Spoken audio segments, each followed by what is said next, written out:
কিন্তু আজারি ভাইয়ের জনপ্রিয়তা দেখে কিছু লোকের শরীরে খুবই চুলকনি। তার মধ্যে অন্যতম দুইজন চাঁপাইনবাবগঞ্জ বাড়ি, হারুন আর পাপিয়ে। এরা দুইজন হলো স্বামী আর স্ত্রী। সারা রাত মনে হয় ঘুম হয় না, সারাদিন শুধু জিকির করে আজারি আজারি আজারি আজারি। কথা কন না গা? আমি বুঝি না যে আজারির জন্য এদের শরীরে এত অ্যালার্জি কেন। ওরা বলতেছে আজারি জামার টাকা দিয়ে ভাড়া করে আনছে ভোট চাওয়ার জন্য। কেন আজারি কোন মাহফিলে ভোট চাইছে? উনি শুধু একটা মাহফিলে বলছে এক দল খেয়ে গেছে আর এক দল খাওয়ার জন্য রেডি হয়েছে। আচ্ছা বলেন তো উনি কি কোন দলের নাম বলছে? আমাদের দেশে একটা কথা আছে, চোরের মন। একজন বলতেছে ঠাকুর ঘরে কে রে, ও লাভ দুটো বলতেছে কলা খাইনি। তার মানে বোঝাতে হচ্ছে কলা খাওয়ার জম। এ কথা কন না গা? আমরা পরিষ্কার করে বলি আজারি কোনো দলের লোক নয়। আজারি বাংলাদেশের 18 কোটি মুসলমানদের সম্পদ। আগামী 22 ফেব্রুয়ারি চাপাই আজারি যাবে, মাহফিল করবে হারুনের বাড়ির সামনে। আমি তো চিন্তা করতেছি হারুনের মনে হয় 1 মাস হলে ঘুম হারাম। সারা দেশে লোক দেখে ওর অন্তরে যত জ্বালা। আর ওর বাড়ির যখন আজারি মাহফিল করবে 30 লাখ লোক হবে, ওর তো অন্তত 2 মাস ঘুম হবে না। আমরা হারুন আর পাপিয়াকে বলি ঘুম না হলে ঘুমের ট্যাবলেট খাও, অত চুলকনি উঠেও না। আলেমদের বিরুদ্ধে যদি লাগো মুসলমানেরা জবাব দিতে প্রস্তুত আছে। এক গ্রুপ আলেমদের বিরুদ্ধে লেগে কোনো মতো হেলিকপ্টারে চড়ছে। এখন নতুন করে যারা আলেমদের বিরুদ্ধে লাগবে হেলিকপ্টার ওঠারও চান্স পাবে না। তার কারণ খবরদার, স্বৈরাচার হাসিনার কাছ থেকে শিক্ষা নেন। জনগণ আপনাদের ভালোবাসা আপনাদের চাই, যা খুশি করেন, রাজনীতি করেন, দেশ চালান, খবরদার আলেমদের বিরুদ্ধে লাগতে যাবেন না। 1 নম্বর জেলে বন্দি করবে, 2 নম্বরে হত্যা করবে, 3 নম্বরে জমিনের মধ্যে যাদের জনপ্রিয়তা বেড়ে যাবে, যাদের মাহফিলের ভেতরে হাজার হাজার লক্ষ লক্ষ মানুষের সমাবেশ ঘটবে, এই দেশের যুবকেরা যাদের পেছনে পেছনে ছুটবে, লক্ষ কোটি জনগণ যাকে আইডল বলে মনে করবে, ওই সমস্ত আলেমদেরকে এই দেশের মধ্যে তারা থাকতে দেবে না। লিইখুরিজুকা, তাদেরকেই তারা দেশ থেকে বের করে দেবে। এখন আমি আপনাদের জিজ্ঞাসা করি, বলেন তো এই গত 16 বছরের ভেতরে আমার দেশের আলেমদেরকে তারা বের করছে নাকি করে না? এ বাংলাদেশে শহীদ আল্লামা দিলওয়ার হোসেন সাঈদীর পরে সবচাইতে বেশি যিনি জনপ্রিয়তা অর্জন করেছিল আমাদের প্রিয় ভাই ডক্টর মিজানুর রহমান আল আজহারি। আরো জোরে বলেন। আর আজের ভাই জনপ্রিয়তা অর্জন করার কারণে এই দেশের মধ্যে তাকে থাকতে জায়গা দেওয়া হলো না, তাকেও দেশ থেকে মালয়েশিয়া যাইতে বাধ্য করা হলো।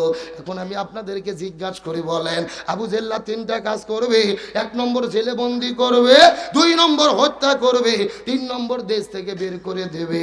এখন আমি আপনাদের জিজ্ঞাসা করি, বলেন তো এই গত 16 বছরের ভেতরে আমার দেশের আবু জেহেলেরা এই 3টা কাজ করছে নাকি করে নাই?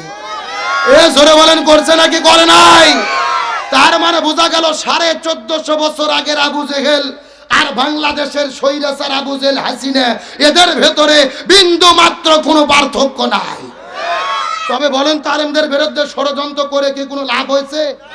তারা ভেবেছিল আল্লামা সাঈদী বগুড়া মাহফিল করলে লোক হয় 1 লাখ, ভারত বললে কি শেষ করে দাও। ওরা চিন্তা করেছিল সাঈদীকে হত্যা করে ফেলি আর লাখ লাখ লোক কারু মাহফিলে হবে না। আল্লাহর কি খেলা! আল্লামা সাঈদী মাহফিলে আসলে লোক হইতো 1 লাখ, এখন আজারি মাহফিল করলে লোক হচ্ছে 25 লাখ। এ আল্লাহু আকবার বলেন। এগুলো কার ফয়সালা? এগুলো কার খেলা?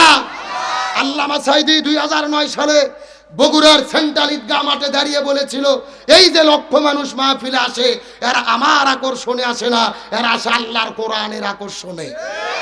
সুতরাং আল্লাহ তাআলা বুঝাইতে চাই, কিছু আলেমকে বন্দি করে, কিছু আলেমদেরকে দেশ ছাড়া করে, কিছু আলেমদেরকে হত্যা করে কোরআনের গণজোয়ারকে বন্ধ করা যাবে না। কিন্তু আজারি ভাইয়ের জনপ্রিয়তা দেখে কিছু লোকের শরীরে খুবই চুলকনি। তার মধ্যে অন্যতম দুইজন চাঁপাইনবাবগঞ্জ বাড়ি, হারুন আর পাপিয়ে। এরা দুইজন হলো স্বামী আর স্ত্রী। সারা রাত মনে হয় ঘুম হয় না, সারাদিন শুধু জিকির করে আজারি আজারি আজারি আজারি। কথা কন না গা? আমি বুঝি না যে আজারির জন্য এদের শরীরে এত অ্যালার্জি কেন। ওরা বলতেছে আজারি জামার টাকা দিয়ে ভাড়া করে আনছে ভোট চাওয়ার জন্য। কেন আজারি কোন মাহফিলে ভোট চাইছে? উনি শুধু একটা মাহফিলে বলছে এক দল খেয়ে গেছে আর এক দল খাওয়ার জন্য রেডি হয়েছে। আচ্ছা বলেন তো উনি কি কোন দলের নাম বলছে? আমাদের দেশে একটা কথা আছে, চোরের মন। একজন বলতেছে ঠাকুর ঘরে কে রে, ও লাভ দুটো বলতেছে কলা খাইনি। তার মানে বোঝাতে হচ্ছে কলা খাওয়ার জম। এ কথা কন না গা? আমরা পরিষ্কার করে বলি আজারি কোনো দলের লোক নয়। আজারি বাংলাদেশের 18 কোটি মুসলমানদের সম্পদ। আগামী 22 ফেব্রুয়ারি চাপাই আজারি যাবে, মাহফিল করবে হারুনের বাড়ির সামনে। আমি তো চিন্তা করতেছি হারুনের মনে হয় 1 মাস হলে ঘুম হারাম। সারা দেশে লোক দেখে ওর অন্তরে যত জ্বালা। আর ওর বাড়ির যখন আজারি মাহফিল করবে 30 লাখ লোক হবে, ওর তো অন্তত 2 মাস ঘুম হবে না। আমরা হারুন আর পাপিয়াকে বলি ঘুম না হলে ঘুমের ট্যাবলেট খাও, অত চুলকনি উঠেও না। আলেমদের বিরুদ্ধে যদি লাগো মুসলমানেরা জবাব দিতে প্রস্তুত আছে। এক গ্রুপ আলেমদের বিরুদ্ধে লেগে কোনো মতো হেলিকপ্টারে চড়ছে। এখন নতুন করে যারা আলেমদের বিরুদ্ধে লাগবে হেলিকপ্টার ওঠারও চান্স পাবে না। তার কারণ খবরদার, স্বৈরাচার হাসিনার কাছ থেকে শিক্ষা নেন। জনগণ আপনাদের ভালোবাসা আপনাদের চাই, যা খুশি করেন, রাজনীতি করেন, দেশ চালান, খবরদার আলেমদের বিরুদ্ধে লাগতে যাবেন না। আলেমদের বিরুদ্ধে যদি লাগেন কেউ ক্ষমা করবে না, জাতিও ক্ষমা করবে না, জাতির কাছে আপনারা অপমানিত হবেন। তাহলে চিৎকার করে বলেন আলেমদের বিরুদ্ধে ষড়যন্ত্র করে কোনো লাভ হয়েছে? তবে আমি বলতে চাই, বাংলাদেশে যদি আমরা কোরআন কায়েম করতে চাই, শান্তি প্রতিষ্ঠা করতে চাই, অন্তত বাংলাদেশের সমস্ত মুসলমান আমাদের এক দল থাকতে হবে। আমাদের ভেতরে কোনো ডিভাইডেড করা যাবে। আমরা নিজেরা যদি দলাদলি করে ভাগ হই, স্বৈরাচার বলতেছে সীমান্তের কাছেই আছি, যে কোনো সময় শর্ট করে ঢুকে পড়তে পারি। কথা কর না কা? আমরা বলছি ম্যাডাম আসেন, এটা তো আপনার বাবার দেশ, আপনি আসেন, আপনি শর্ট করে ঢুকবেন আর আমরা আপনাকে ফট করে আয়না ঘরে ঢুকে দেবো। এ জোরকন কি ঘর?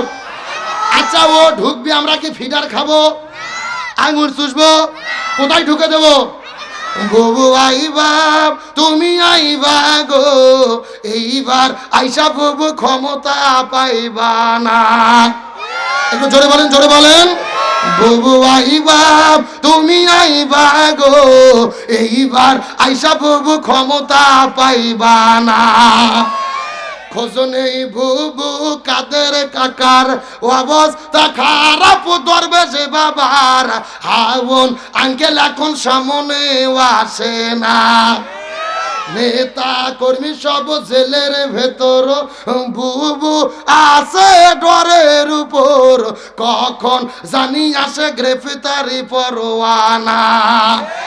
বুবু আইবা তুমি আইবা গো, এইবার আইসা বুবু সিয়ার পাইবা না।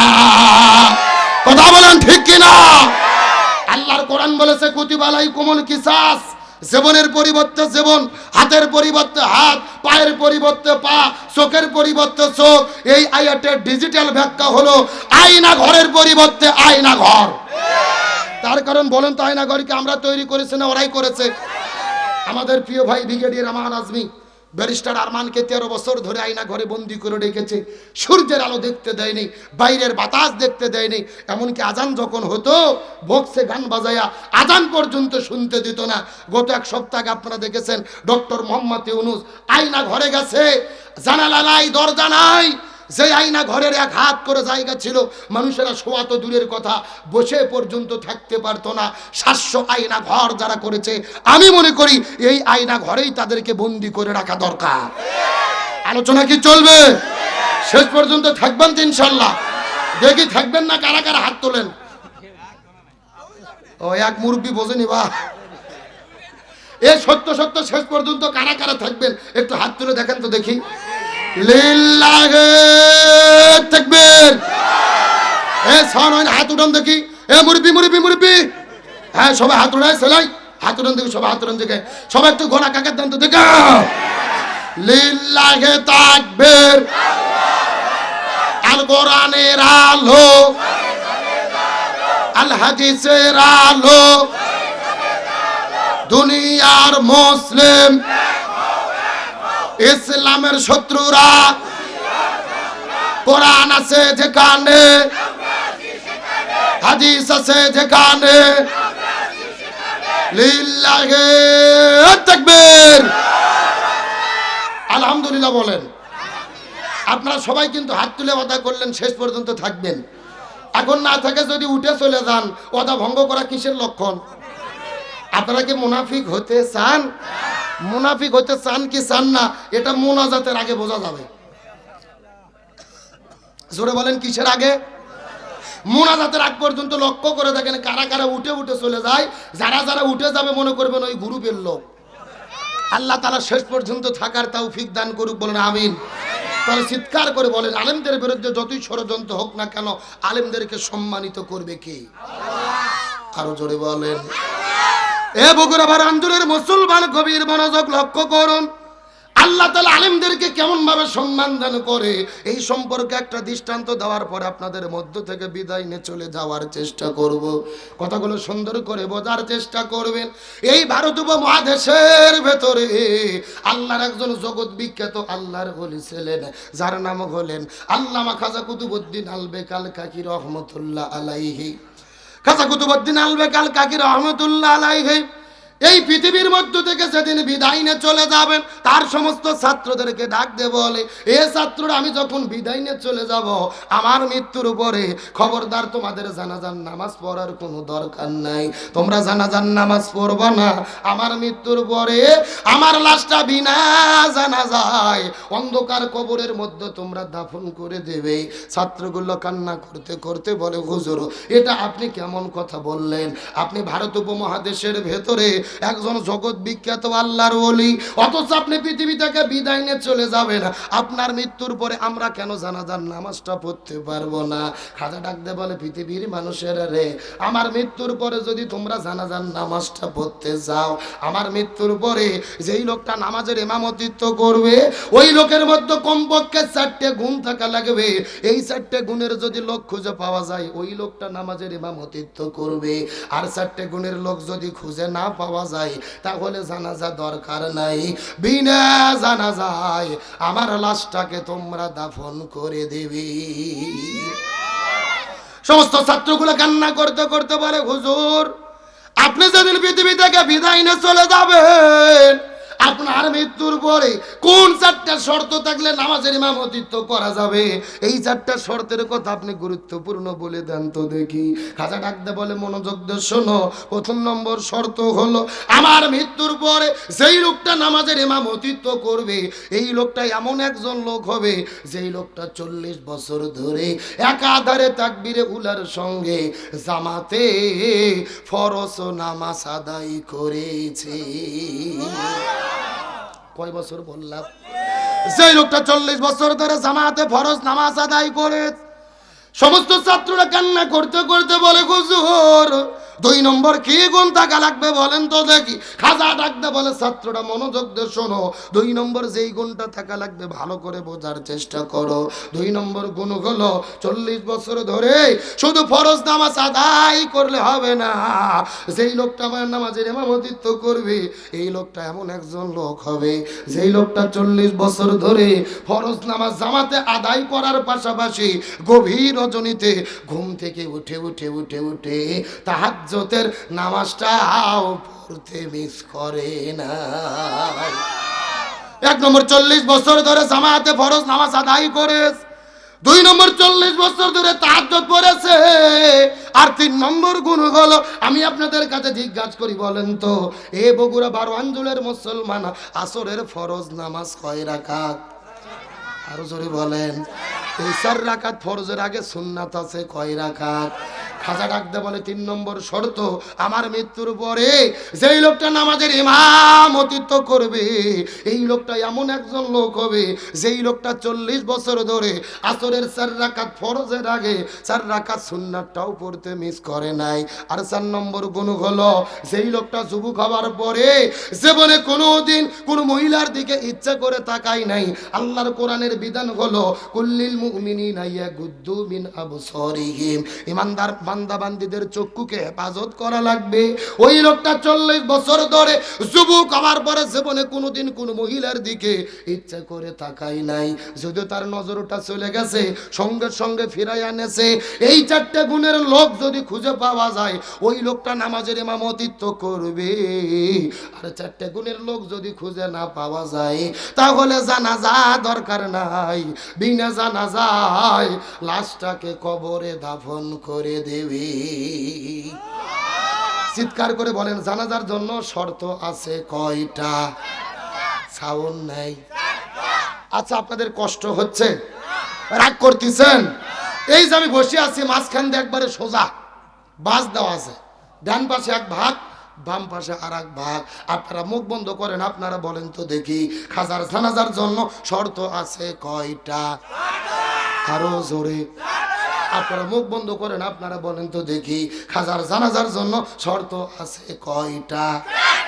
ওরে বাবা, কেন ভাগ করে দিয়ে না সাউন্ড বাজতেছে? তার মানে আপনার আলসেমি করতেছেন না। এবার অঞ্চলে মুসলমান গভীর মনোযোগ লক্ষ্য করুন। ডানে যারা আছেন কথা বলবেন, বামে যারা আছেন তারাও কথা বলবেন, মঞ্চের চতুর্দিকে যারা বসে আছেন তারাও কথা বলবেন। সবাই মিলে চিৎকার করে একসঙ্গে বলেন তো দেখি খাজার জানাজার জন্য শর্ত আছে কয়টা? আরো জোরে। জোর হলো না।